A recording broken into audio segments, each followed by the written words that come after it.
So, hello friends,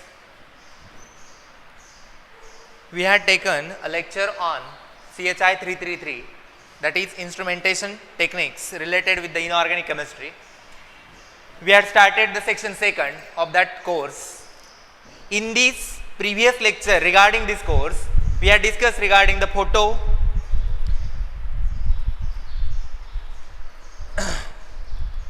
we had discussed about the flame emission, flame photometry, right?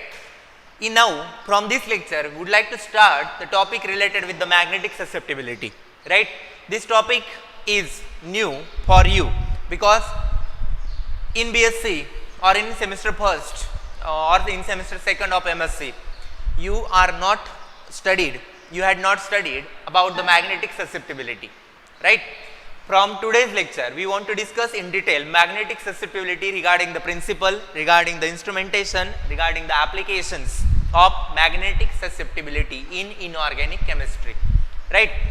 Before to start actual topic related with the magnetic susceptibility, would like to give some recapitulation or some basic concept about the magnetism, right? The basic concept about magnetism, that means in case of a solid material, in the material science or in a material chemistry, right? If you consider the solid material or substance analyte, according to magnetic property, that substance is divided in a 5 category. Out of these 5 category, you are well known about the first 2 categories, right? Which categories they are, that means which is the classification of the substance in aspect of magnetic nature. First, you know about paramagnetism, right? Second one, diamagnetism. Third one, ferromagnetism or ferromagnetic material. Fourth one, antiferro, and last is ferrimagnetic, right? In today's lecture, we will discuss about these 5 classes, okay, of the, or you can say the 5 properties, or you can say the properties of these classes regarding the magnetic behavior of the substance, right? If suppose you want to apply the external magnetic field, for that application of external magnetic field, just substance should be placed between the 2 poles of the magnet, right? From north to south, the magnetic lines, or you can say the flux is removed, and this is called a magnetic field or external magnetic field, right? So, according to the material is divided in a 5 classes, right? Which one 5 classes? I write one by one here. One is diamagnetic.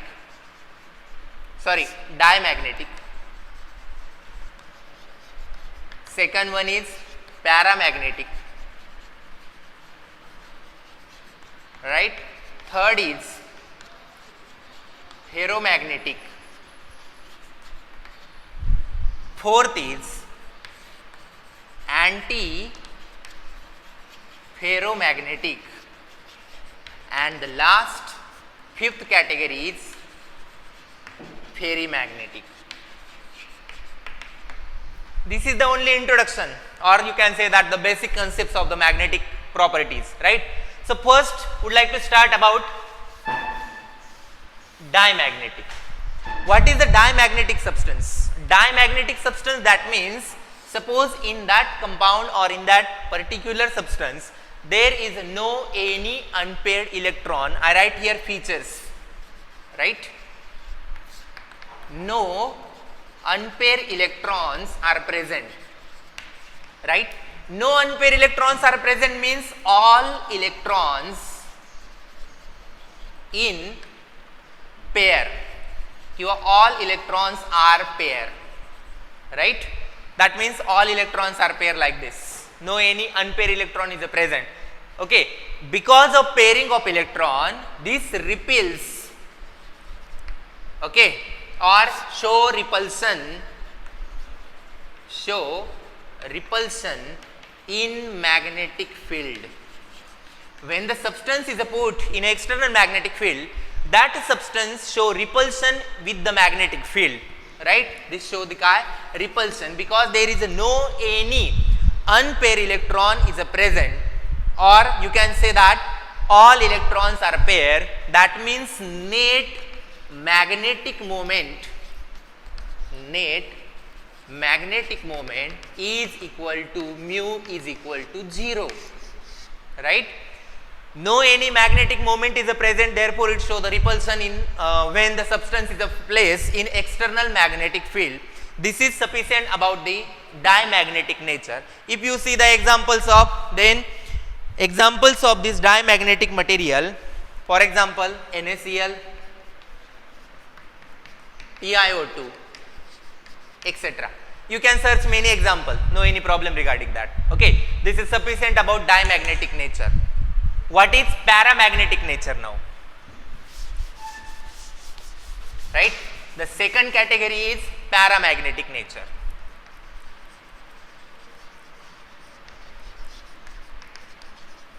Paramagnetic nature or paramagnetic substances. Right? As name indicate, para, that means functions or features. Right?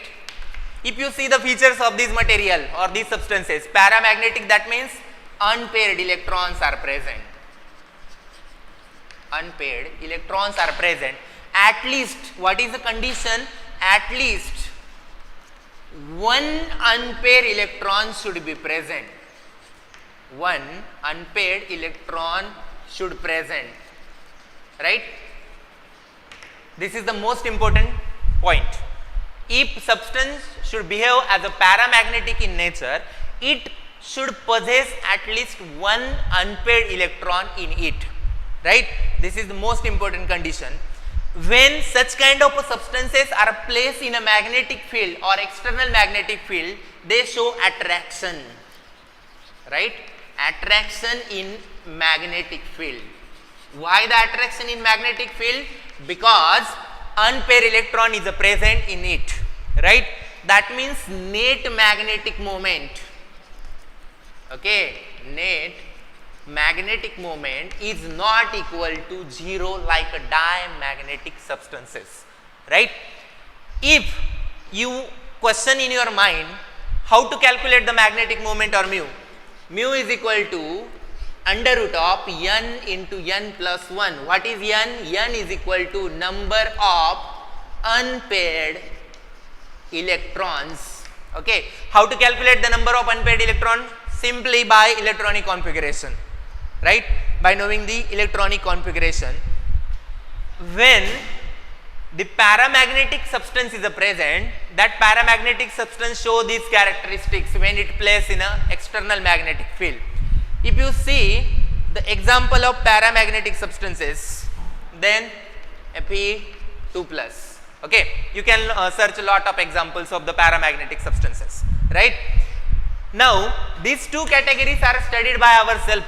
Okay, remaining three categories are introduced or exist because if we think in aspect of inorganic chemistry related with the metal or metallic compounds, right?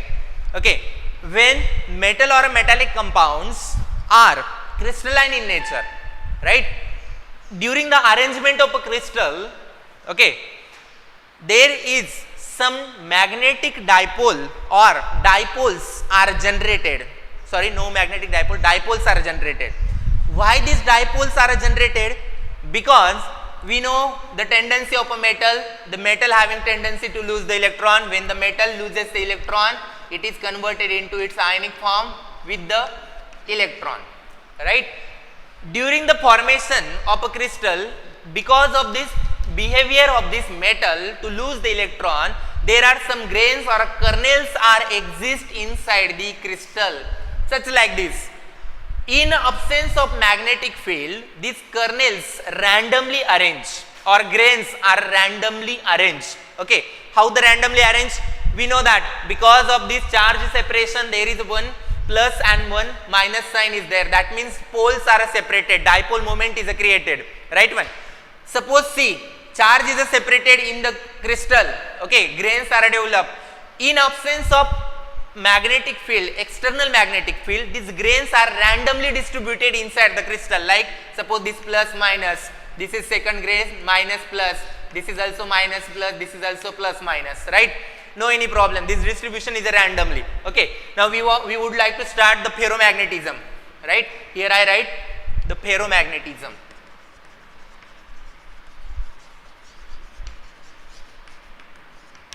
Right, or ferromagnetic. This is the third criteria, right?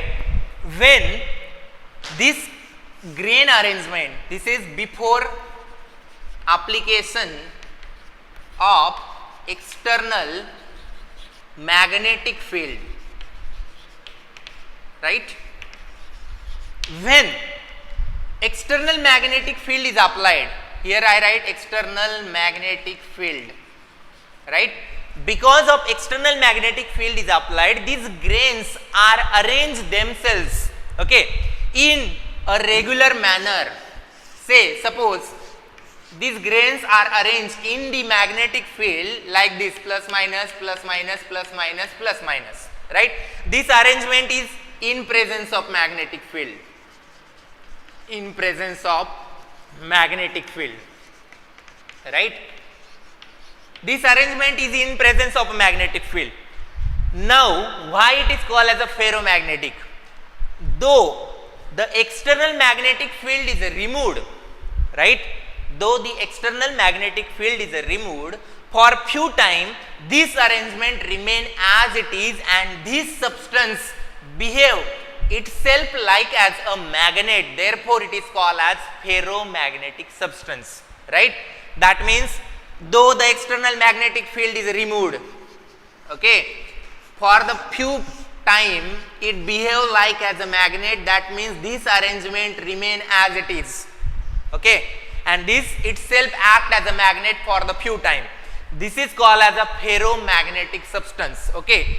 If you think about the example of ferromagnetic substances, then ferrous, nickel, cobalt, right?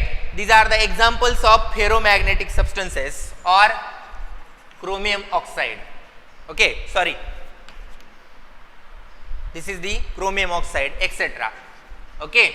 If you think about the features of ferromagnetic material, then features can say that magnetic moment or net magnetic moment, okay, mu is maximum among all 5 classes in the ferromagnetic material, because in absence, though it's a random arrangement, when external magnetic field arrangement is very much well mannered, so that there is a maximum attraction, right? Attraction is maximum among all 5 categories. This is about the ferromagnetic material, right? The next category is antiferro, right? What is the antiferro? It is simply opposite to ferromagnetic, right? This diagram remain as it is. Suppose before the application of external magnetic field, okay, suppose say that antiferro, we are now talking about the 4th category, that is antiferromagnetism. In the case of antiferromagnetic material, right, before the application of external magnetic field, arrangement is random like this. When the external magnetic field is applied, that means substance is keeping in between the 2 poles of a magnet, okay. Then this arrangement is totally arranged opposite to ferromagnetic material. That means suppose this dipole is like this, the next dipole is opposite to this dipole, the next dipole is opposite to this dipole, the next dipole is opposite to previous dipole.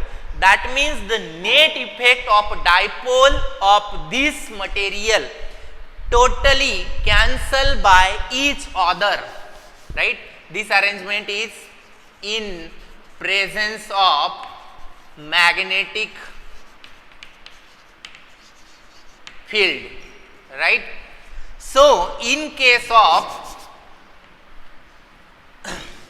the antiferromagnetic material, the arrangement of a dipole when application of external magnetic field is done is in such a way that the net effect is 0, because they cancel magnetic moment or dipole of each other, so that I can say that mu is equal to 0, right? If mu is equal to 0, then you can say that this is repulsion is, right, occur, so that net dipole moment is equal to 0 when it plays in an external magnetic field. Strong repulsion, you can say that strong repulsion is feel by that material when it is kept inside the external magnetic field. This is about the antiferromagnetic material, right? That means net dipole moment is equal to 0. And the last is ferrimagnetic, right?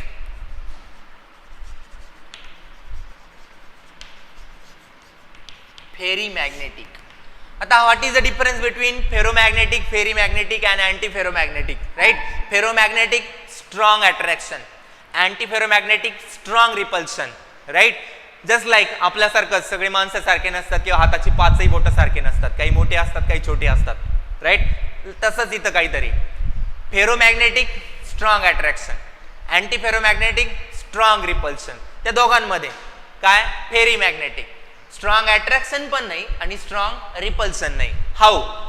Before the application of magnetic field, right? This is before application of external magnetic field, the dipoles within the crystal are randomly arranged, right? Dipoles within a crystal are randomly arranged on application of external magnetic field, right? In this case now, the dipole of this material are arranged in such way that some dipoles cancel each other, some dipoles doesn't cancel each other, right? That means suppose this arrangement is plus minus, this minus plus, once again this minus plus, this is minus plus, right? These two cancel with each other, but these two are not cancelled to each other, right?